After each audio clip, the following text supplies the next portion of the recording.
Hey everyone, I'm Graham Hancock and I'm really excited to be presenting at Bricks at Home this weekend. Thanks so much for offering to exhibit and getting involved with this great event that's being put on by Brick Alley and London Affols. It's going to be a lot of fun. We're going to show off some really cool Lego builds online, given that we can't do it in person at the moment.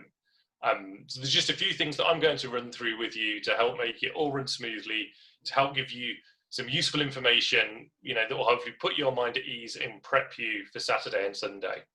So there's different sessions each day. We've got 3 or 4 builders in each session, and in each one, the presenter, the person who's got a build, the exhibitor, will talk, and then we'll move on to the next person.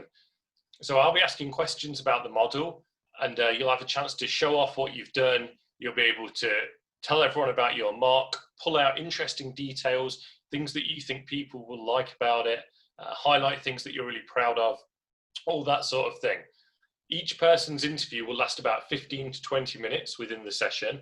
And then after that, the audience will be able to ask questions via the chat. You won't need to worry about kind of picking those out or anything. I'll be looking at the chat, or Richard, who'll be presenting on Sunday, will be pulling out questions and asking those on behalf of the audience. I've got some tips for your camera and your audio, which are just things to bear in mind. The most important thing is not to panic. Just be yourself, talk about your models. No one here is a professional presenter. We're here to share what we're doing, and you guys know all about your models. You know what you've built. It will flow really easily once you just kind of relax into it and talk about what you're building. Try and speak a little bit more slowly than you would in real life, and leave a pause at the end of sentences. That helps with the delay on connections on other people's phones and computers that just tends to happen. In regards to video, we're recording the videos for YouTube. Try and move the camera slowly. It looks smooth at your end, but because of people's connections and everything, it can look quite jerky at the other end if you move it too quickly. Take a time to pause on details. It takes most cameras a while to focus on the smaller details, so try and hold each shot for about 10 to 15 seconds for the best effect. And then when it comes to lighting, it kind of needs to be just right. So not too dark, not too light. Try doing a test with your phone camera, closing and opening curtains, turning on lights on and off, just to get the right balance, because you want to present your build in the best way possible, and lighting will do something towards that. We'd also like to see you, as well as your amazing Lego builds, if you're comfortable with that.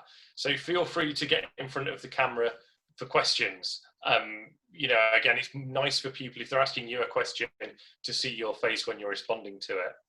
And one other tip for video actually is that you can hide the self view if you want. So on Zoom, the little video of yourself that you see, if you right click on that and click hide self view, it gets rid of your face. And sometimes if you're a bit kind of self-conscious about seeing yourself, if it distracts you, it can just make it a lot easier to focus on what you're talking about. So hopefully all of those tips were useful. If you have any questions at all, feel free to reach out to us and ask them. It'll all go really smooth. It'll all go awesome. Just bear some of those things in mind. It's going to be a really fun weekend, and I look forward to speaking to you on Saturday.